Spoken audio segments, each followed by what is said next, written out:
안녕하세요. 뜨는 아침 묵상 배용호 목사입니다. 여러분 지난 하루도 잘 보내셨죠? 요즘 5월이고 그러다 보니까 날이 좋은 날들이 참 많더라고요. 낮에 보니까 막 28도, 29도 이렇게 온도가 많이 올라가더라고요.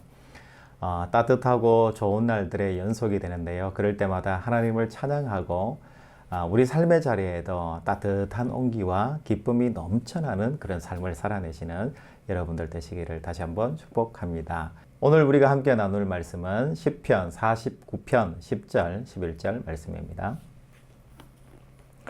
그러나 그는 지혜 있는 자도 죽고 어리석고 무지한 자도 함께 망하며 그들의 재물은 남에게 남겨두고 떠나는 것을 보게 되리로다.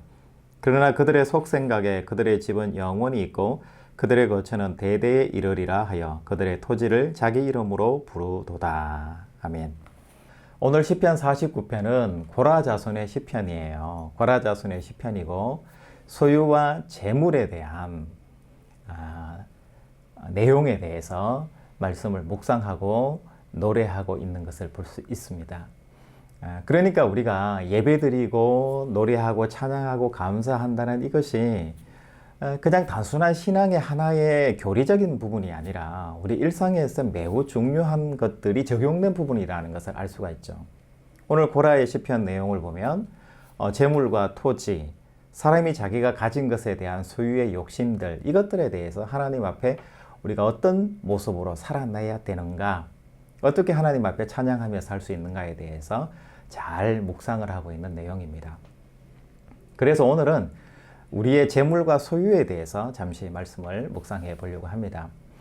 여러분, 제가 여러분들에게 한 가지 질문해 보고 싶은 게 있는데요. 우리가 당연히 소유를 가지고 싶고 재물을 좀 축적하고 싶은 그런 마음들이 있잖아요.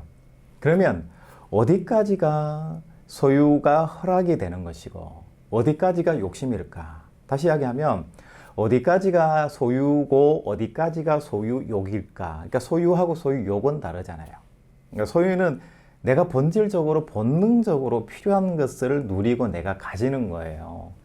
여러분 그렇잖아요. 일상에서 우리나라다 보면 정부가 2인 가족, 4인 가족, 5인 가족의 평균 소득에 대해서 이야기를 하잖아요.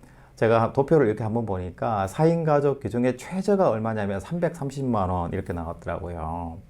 보통 이제 4인 가족이 많으니까 제가 그렇게 예를 들었습니다. 그럴 때 최소한의 우리 생활에 있어서 필요한 최저 금액이라는 게 있잖아요. 그러면 하나님께서도 우리가 일상의 여러 가지 노동의 노력들과 직장의 일들을 통해서 우리에게 복을 주시는데, 예를 들어서 우리 4인 가족이 먹고 살지도 못하는 금액을 내가 벌고 있는데 너 욕심이야, 너 그렇게 살면 안 돼 라고 하나님이 말씀하실까요? 아니거든요. 하나님께서는 우리에게 분명히 말씀하시거든요. 복되고 건강하게 다스리며 누리며 살라라고 우리에게 복을 주셨잖아요. 그래서 이 소유라는 것은 우리 인간이 가지고 있는 본능이에요.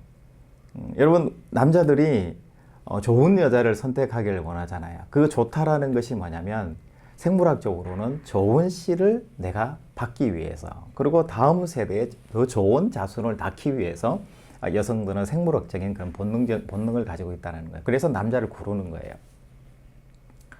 남자 입장에서도 동일한 생각을 갖고 있겠죠.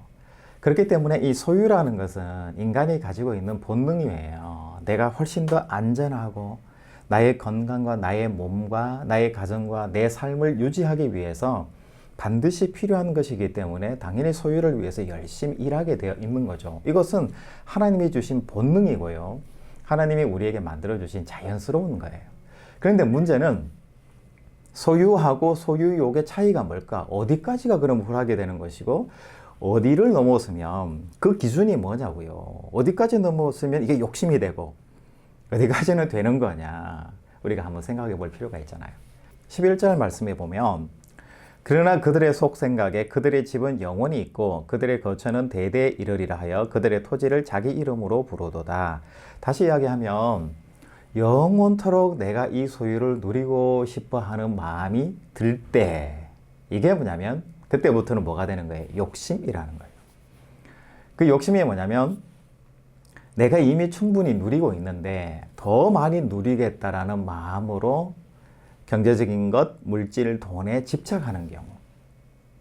그리고 이것을 구체적으로 대대의 영원토록 내 자손들까지도 누리도록 하고 싶다라는 마음이 들 때, 그러니까 내 자식을 위해서 아파트 한 채 남겨두고 싶고 내 자손들을 위해서 뭔가를 하고 싶다라는 마음이 생기는 것, 이 순간이 뭐가 될까요? 성경에서는 소유욕이다.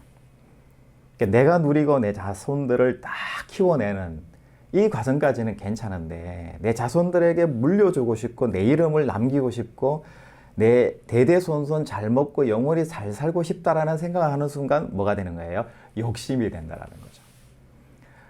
오늘 고라의 시편에서는 기준으로 봤을 때는 소유와 소유욕의 차이는 바로 내가 남기고 싶고 남긴 것을 대대로 누리고 싶은 마음이 생길 때 바로 기준이 된다라는 것을 오늘 말씀이 우리에게 가르쳐주고 계십니다. 그래서 이것을 성경에서는 어리석은 사람들의 길이다 이렇게 표현을 하고요. 또 12절에 보면 사람은 존귀하나 장구하지 못함이여 멸망하는 짐승 같도다. 굉장히 표현이 거칠죠. 어리석다, 어리석은 길이다, 잘못된 길이다라고 표현하고 멸망하는 짐승 같은 것이다. 뭐가요? 소유 욕심, 소유욕을 부리는 것에 대해서 성경은 그렇게 말하고 있는 거죠. 그러면 이것이 성경이 우리에게 말하려고 하는 구체적인 의도, 의미는 뭘까? 이렇게 생각했을 때 물질, 돈, 소유, 그 다음에 토지라는 것이 결국은 누구 거라는 거예요. 내 것이 아니라는 것을 이야기하는 것이고 하나님의 것이다 라는 것을 이야기하고 하나님으로부터 온 것이다 라는 이야기고요. 다시 이야기하면 이 물질이라는 것은 소유의 해석이 아니라 사용의 개념으로서 해석해야 된다. 공공의 것이고 소유의 개념이 아니라 바로 사용의 개념으로 생각할 때 이 물질은 해결된다라는 것을 이야기를 하는 거예요. 여러분, 한국계에 수많은 대형 교회들이 많이 있는데 그 교회 가운데에서 자기 교회의 소유, 건물을 가지고 있지 않은 그런 교회들이 있어요. 그러니까 대표적인 교회를 한 교회만 말씀드리면 베이직 교회가 조정민 목사님이 심호하는 그 교회가 그런 형태죠. 그런데 물론 과거에 이제 높은 숭의교회 그 교회도 하여튼 그런 게 있어요. 몇 개 교회 이렇게 나누어졌는데 그 사역하는 그 목사님 한 분을 제가 담임 목사님을 알고 있는데 그분은 그렇게 이야기하시더라고요. 높은 뜻 때문에 하나님의 뜻이라는 것 때문에 교회가 건물을 소유할 수 없게 이제 교회 내교로 정해져 있는 거예요. 그러다 보니까 좀 갈라진 작은 교회 같은 경우에는 한 달에 이 월세로 막 500만 원, 막 어떨 때는 1000만 원씩 내면서 그 교회를 유지한다라는 거예요. 그랬을 때 차라리 건물을 소유하고 그 비용을 아끼는 것이 훨씬 효율적인데 왜 이렇게 해야 되지? 그 높은 뜻 때문에 우리는 못한다. 이렇게 약간 부정적으로 말씀하시는 견해를 제가 들어보긴 했어요. 그런데 문제는 그것은 생기는 파생되는 문제지 근본적으로 성경이 이야기하는 것은 바로 소유의 문제가 아니라 바로 사용의 문제라는 것을 이야기를 하는 거죠. 이런 분당 우리 교회 이천수 목사님 교회도 보면 교육관인가요? 큰 건물을 지었잖아요. 수백억 들여서 그 건물을 지었는데 교회가 40년이라는 그 일정 기간만 사용하고 그 40년 이후에는 지역사회로 돌려주고 나누어주고 지역사회가 알아서 관리하고 다 사용하도록 그 소유권 자체를 구청으로 넘겨버리는 그런 일들을 한 것을 여러분 아마 알고 계실 거예요. 다시 이야기하면 성경에서 이야기하는 것은 물질, 소유는 나의 소유가 아니에요. 하나님의 것이고 공공의 영역에 있는 것이고요. 바로 다음 사람에게 더 좋은 뜻을 가진 사람에게 물려주고 넘겨주는 것이 뭐냐? 바로 물질의 개념이다 라는 것을 성경에서 이야기해요. 더 구체적으로 이야기하면은 소유의 개념이 아니라 사용의 개념이다 라는 것을 이야기를 하는 거죠. 사용을 어떻게 하는 거예요? 생명을 더 생명으로서 키워내는 데 사용되는 거. 구원을 더 구원으로 확장시켜 나가는 데 사용되는 재물로서 그 소유가 더 확장되고 개념이 더 넓어져야 된다는 것을 성경에서 이야기를 하고 있는 거죠. 여러분 오늘 일상을 살아내실 때 나는 내 마음속에 어떤 생각을 가지고 물질에 대해서 생각하고 있나에 대해서 한번 생각해 봤으면 좋을 것 같아요.